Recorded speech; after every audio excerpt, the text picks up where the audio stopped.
देखो, हम आपका बिल्कुल भी टाइम वेस्ट नहीं करने वाले, क्योंकि अगर अभी आपकी बॉडी शेप बिगड़ी हुई है, चेहरे पे पिंपल्स हैं, स्टाइल एंड लुक्स बेस्ट नहीं है और आप अपना ट्रांसफॉर्मेशन करके ग्लो अप करना चाहते हो, तो आपको बस ये स्टेप्स फॉलो करने हैं जो हम अभी आपको बताने वाले हैं और आप अपना बेस्ट वर्जन बन जाओगे। No bullshit guide, only most effective steps. तो शुरू करते हैं सबसे पहले स्टेप 0, माइंडसेट। ये स्टेप सबसे इंपॉर्टेंट है, क्योंकि बिना सही माइंडसेट के कोई भी ट्रांसफॉर्मेशन और ग्लो अप मुश्किल है। यानी ये चीज आसानी से नहीं होने वाली है। अगर ये करना इजी होता तो हर कोई आज अपना बेस्ट वर्जन होता। अब क्योंकि आपको जल्दी और आसानी से रिजल्ट्स नहीं दिखेंगे, इसके लिए आपको मेंटली स्ट्रांग रहना पड़ेगा और माइंडसेट सही रखना होगा, और तभी आप गारंटेड रिजल्ट्स देख पाओगे। तो यहाँ हम आपकी ग्लो अप जर्नी को 2 कैटेगरीज में डिवाइड कर सकते हैं, long term wins and short term wins. आपके सारे एक्शन से इंस्टेंट रिजल्ट्स नहीं आएंगे। जैसे कि अगर आप अपने ग्लो अप में फिजिकली फिट बनना चाहते हो, तो आपको जिम जाकर रिजल्ट्स देखने में और मंथ्स लग सकते हैं। ये एक लॉन्ग टर्म विन है। जबकि वहीं शॉर्ट टर्म विंस वो चीजें होती हैं जो इंस्टेंटली रिजल्ट्स देती हैं, जैसे एक अच्छा हेयर कट लेना जो आपको सूट करता हो। इसीलिए कोई भी फेक एक्सपेक्टेशंस ना रखते हुए पहले ही अपने माइंड को प्रिपेयर कर लो कि भाई ग्लो अप करने में लगेगा टाइम और जाएगी मेहनत। अपने ग्लो अप जर्नी के लिए क्लियर इंटेंशन सेट करो ताकि आपका मोटिवेशन बना रहे, क्योंकि अगले जो स्टेप्स हैं उन्हें कंसिस्टेंटली फॉलो करने के लिए आपको मोटिवेशन की बहुत जरूरत पड़ेगी। स्टेप 1,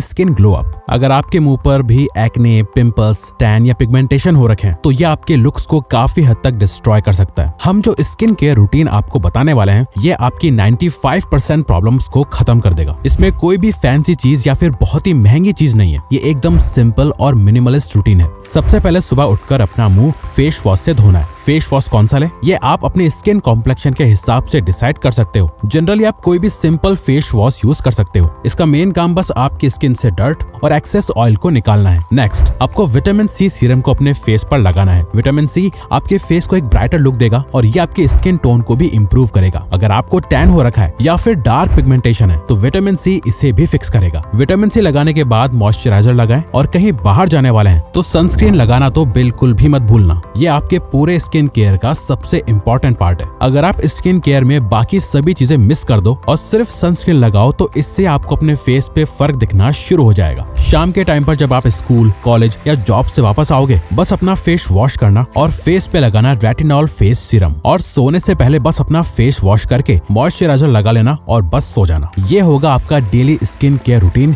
जो आपको हर रोज फॉलो करना रहेगा। It is quite easy and affordable. अब प्रो टिप है, स्किन केयर के साथ साथ आपको दिन का 3.5 से 4 लीटर पानी पीना है। इससे आपकी स्किन मॉइस्ट लगेगी और ये आपको एक हेल्दी लुक देगा। Step 2, body aesthetics. अगर आप एक मेल हो तो एक अच्छी फिजिक आपके ग्लो अप की फाउंडेशन है, जो आपके सेल्फ कॉन्फिडेंस और सेल्फ इमेज इंप्रूव करने के लिए जरूरी है। सेल्फ कॉन्फिडेंस के साथ साथ लोग भी आपको नोटिस करना शुरू करेंगे और आपको और रिस्पेक्ट देने लगेंगे। हम यहाँ बॉडी बिल्डर टाइप की एक्सट्रीम बॉडी की बात नहीं कर रहे हैं, बल्कि हम बात कर रहे हैं एक लीन और एस्थेटिक फिजिक की। इसके लिए आपको कुछ स्पेसिफिक मसल ग्रुप्स ही ट्रेन करने होते हैं, जिसके लिए आपको एक कंसिस्टेंट वर्कआउट रूटीन और क्लीन डाइट को मेंटेन करना पड़ेगा। एक एस्थेटिक बॉडी के लिए आपको अपने अपर चेस्ट, शोल्डर, ट्रैप्स, एब्स और बाइसेप्स ट्रेन करने पड़ेंगे। अब देखो, अगर आप मोटे हो तो आपको कटिंग करनी होगी, जहां आपका फैट लॉस होगा। अगर आप बहुत ज्यादा पतले हो तो आपको बल्किंग करनी पड़ेगी, यानी ज्यादा खाना खाना पड़ेगा। लेकिन ज्यादातर इंडियंस की स्किनी फैट फिजिक होती है, जिसमें उनका मसल मास बहुत कम होता है और फैट ज्यादा होता है। इसे सही करने के लिए आपको पहले बल्क करके अपना मसल मास बढ़ाना होगा और फिर कटिंग करके फैट को कम करना होगा। तब जाके आपकी बॉडी एस्थेटिकली शेप में नजर आएगी। इसीलिए जरूरी है डेली एक्सरसाइज करना, जहां आपको प्रोग्रेसिव ओवरलोड फॉलो करना है। प्रोग्रेसिव ओवरलोड का मतलब होता है वेट इंक्रीज करते रहना। इसके लिए आप डंबल्स भी यूज कर सकते हो या नॉर्मल कोई वेट भी। तो प्रोग्रेसिव ओवरलोड होता है कि अगर आज आपने 10 किलो के डंबल उठाए, तो एक हफ्ते बाद ट्राई करना कि आप 11 या 12 किलो के डंबल उठा पा रहे हो या नहीं। अगर आप नहीं उठा पा रहे हो तो 10 किलो के जो डंबल्स हैं उनके रैप्स को इंक्रीज कर देना। रैप यानी अगर आप 10 किलो के डंबल से 10 रैप मार रहे हो तो उसे बढ़ा के 12 या 14 कर दो और इसे एक हफ्ते तक करो और फिर देखो कि आप वेट बढ़ा पा रहे हो या नहीं। ये सिंपल सा तरीका इंडियंस के लिए बेस्ट है, जो उनकी स्किनी फैट फिजिक को लीन मस्कुलर बनाने में हेल्प करेगा। लेकिन सबसे इम्पोर्टेंट बात यह है कि हम इंडियंस की बॉडी आखिर फिट भी कैसे बनेगी, जब हमारे खाने को मसालों में इतना भुना जाता है कि जिससे उसके ज्यादातर न्यूट्रिएंट्स, विटामिन और मिनरल्स खत्म हो जाते हैं। यहाँ तक कि सब्जियों और फ्रूट्स तक में मिलावट है। अब इसका एक बेस्ट तरीका है कि आप यह विटामिन डायरेक्ट लें। अब वैसे तो मार्केट में बहुत सारे मल्टीविटामिन अवेलेबल हैं, लेकिन अगर आप हमसे पूछो तो हम सजेस्ट करेंगे कि आप फाइटी का वीटा 365 मल्टीविटामिन लीजिए। वो इसलिए क्योंकि ये एक मल्टीविटामिन आपकी डेली विटामिन की सभी जरूरतों को पूरा करता है, क्योंकि इसमें विटामिन और मिनरल्स का ब्लेंड है जो पावरफुल हर्ब्स के साथ मिलकर आपके बॉडी फंक्शंस को सपोर्ट करता है। और ये मार्केट में आने वाला इकलौता ऐसा मल्टीविटामिन है जिसमें अश्वगंधा भी है। साथ ही ये एक इकलौता 3-in-1 मल्टीविटामिन है। और ये हम इसलिए बोल रहे हैं क्योंकि फर्स्ट, इसमें प्रोबायोटिक्स हैं जो आपकी गट हेल्थ बेटर करता है और न्यूट्रिएंट एब्जॉर्प्शन एनहांस करता है। सेकंड, अश्वगंधा है जो स्ट्रेस रिड्यूस करता है और हार्मोनल बैलेंस मेंटेन करता है। थर्ड, इसमें विटामिन एंड मिनरल्स हैं जो एनर्जी बूस्ट और इम्यूनिटी स्ट्रॉन्ग करते हैं, जो कि साथ मिलकर इसको मार्केट का सबसे बेस्ट मल्टीविटामिन बनाते हैं। इसी के साथ इसमें ग्रेप सीड भी है जो हार्ट और ब्लड हेल्थ को सपोर्ट करता है। बायोटिन हेल्दी स्किन, नेल्स और हेयर के लिए जरूरी होता है। और जिनसेंग एनर्जी और फोकस इंप्रूव करता है और स्ट्रेस को रिड्यूस करता है। अगर आप इसकी एक टैबलेट रोज अच्छी डाइट के साथ लेते हो तो आपको असर 45 डेज में खुद दिखने लगेगा। हमने नीचे डिस्क्रिप्शन और कमेंट्स में इसका बेस्ट बाइंग लिंक पिन कर दिया है जहां से आप इसे बाय कर सकते हो, क्योंकि इतने सारे बेनिफिट्स होने के बाद भी वीटा 365 बहुत ही कॉस्ट इफेक्टिव है।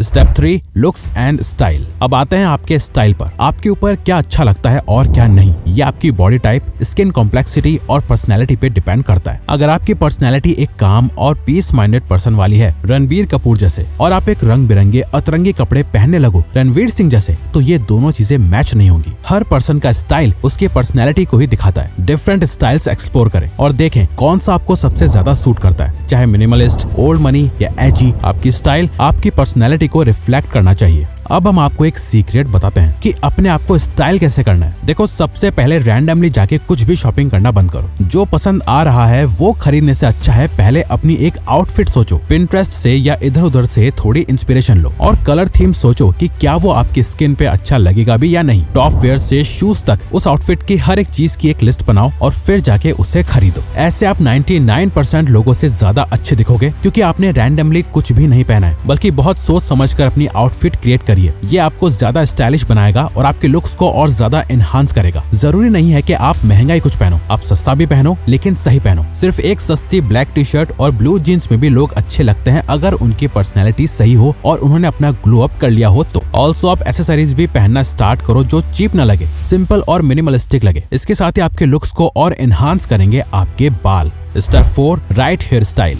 आपका हेयर स्टाइल आपके लुक्स का बहुत इंपॉर्टेंट पार्ट है। एक अच्छी स्टाइलिंग महंगे कपड़ों के साथ बेकार हेयर स्टाइल आपके ओवरऑल लुक को बहुत खराब कर देगा। वहीं अगर एवरेज स्टाइलिंग के साथ अच्छा हेयर स्टाइल भी हो तो वो आपके लुक्स को, ग्लो को 10x कर देता है। सबसे पहले तो अपने आसपास वाले रैंडम नाई के यहाँ जाना बंद करो और याद रखो, कभी बालों में ज्यादा एक्सपेरिमेंट नहीं करते। अगर आपके ऊपर लॉन्ग हेयर अच्छे लगते हैं तो उन पे ही टिके रहो और लॉन्ग अच्छे नहीं लगते तो शॉर्ट पे ही टिको। ज्यादा एक्सपेरिमेंट मत करो। अपने सही हेयर स्टाइल फिगर आउट करने के लिए वीडियो को पॉज करके इस चार्ट को देखो। अपने फेस शेप को देखो, ओवल, राउंड, स्क्वायर एटसेट्रा, और ऐसा हेयर स्टाइल चुनो जो आपके फेस शेप पर सूट करे। हेयर के साथ साथ फेशियल हेयर भी इंपॉर्टेंट है, जिसके लिए आपको ओवरऑल ग्रूमिंग पर भी फोकस करना है। Step 5, grooming. एक अच्छा ग्रूमिंग रूटीन इंश्योर करता है कि आप हमेशा पॉलिश्ड और वेल मेंटेन दिखेंगे। हर हफ्ते कम से कम एक बार ग्रूमिंग रूटीन फॉलो करें, जिसमें trimming, shaving, facial hair shaping और नेल्स को क्लिप करना शामिल हो। ये छोटी छोटी चीजें आपकी ओवरऑल अपीयरेंस को एनहांस करती हैं और आपको एक रिफाइंड लुक देती हैं। अगर आपकी बियर्ड थिन या पैची है तो उसे क्लीन शेव कर लो। अच्छी बियर्ड आपके लुक को शार्प बनाती है। रेगुलर ट्रिमिंग से बियर्ड को वेल मेंटेन रखें ताकि वो अट्रैक्टिव लगे। सिर्फ साफ और वेल ग्रूम रहने से आपकी अट्रैक्टिवनेस कई गुना तक बढ़ जाएगी। रेगुलर ग्रूमिंग से आपका अपीयरेंस हमेशा फ्रेश और प्रेजेंटेबल रहेगा। Now last and most important step is step 6, hygiene.